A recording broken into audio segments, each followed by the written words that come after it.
So I read an article this morning, and we got some numbers to share, and these are some Bank of Canada rate forecasts by the big lenders: TD, CIBC, RBC, BMO, Scotia, and National Bank of Canada.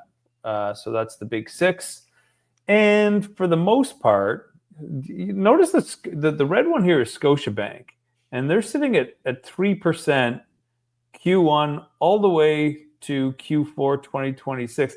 Did they forget to submit their prediction? What? Yeah, just write down the same number. Just quickly, they forgot and they had to quickly write it down before the teacher saw. And mine goes to 2%. I think that You're with RBC here. RBC and myself are aligned, and most of them, there's a little bit up and down. But National Bank of Canada has already gone out and projected that by Q1 2026 there'll be a 50 basis point hike. And we just talked about the hindsight thing and the economist's prediction and crystal ball. What's your take on that? I mean, I think it's absolutely absurd. Just anecdotally, I used to work for a weather company, and they know that outside of 2 to 3 days, their weather forecast is absolutely inaccurate. But they publish a 2-week forecast because the consumers demand it. They want to know what it's going to be like in 2 weeks, but it's very, very inaccurate. I'm looking at this thing. I'm saying, is that similar to a weather forecast? Well, I think on the way up, while interest rates were going up, Scotia was the one that predicted 8 interest rate hikes, which at the time seemed crazy that we would get 8. And they ended up being wrong, but they were the least wrong out of everybody. Like, I think some were predicting 1%, 1.25%, but nobody said 2% rate hikes. So Scotiabank, I give them more weight because they were a little bit more pessimistic, a little bit more right than everybody else. But I also think that their hikes are more susceptible to week or month to month news, and they will move this prediction a lot more than what other banks do. So I think if I were to take a look back and say, like, well, RBC predicted this 6 months ago and they're sticking with their guns and they're not updating it. Scotiabank is updating their prediction a little bit more frequently.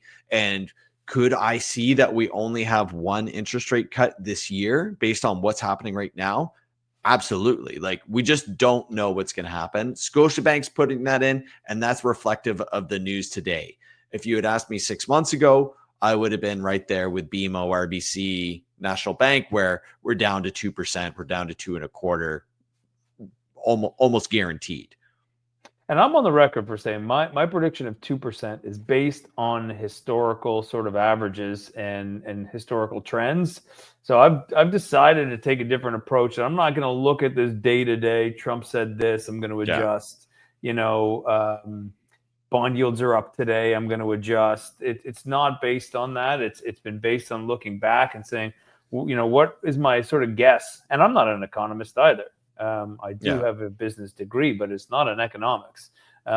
So I'm looking at it from that perspective. That's where mine comes from. Just so everybody, our tens of viewers, I think we're up to 15 now. Our 15s of viewers understand where I'm coming from.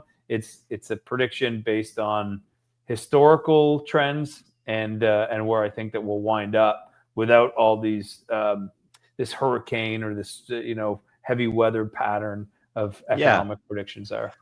I think we can zoom in a little too close and get into all the noise that's happening day to day and week to week. If we zoom out a little bit, the Canadian economy has been, over the longer period, has been declining, and that would mean that we need to stimulate with interest rate cuts.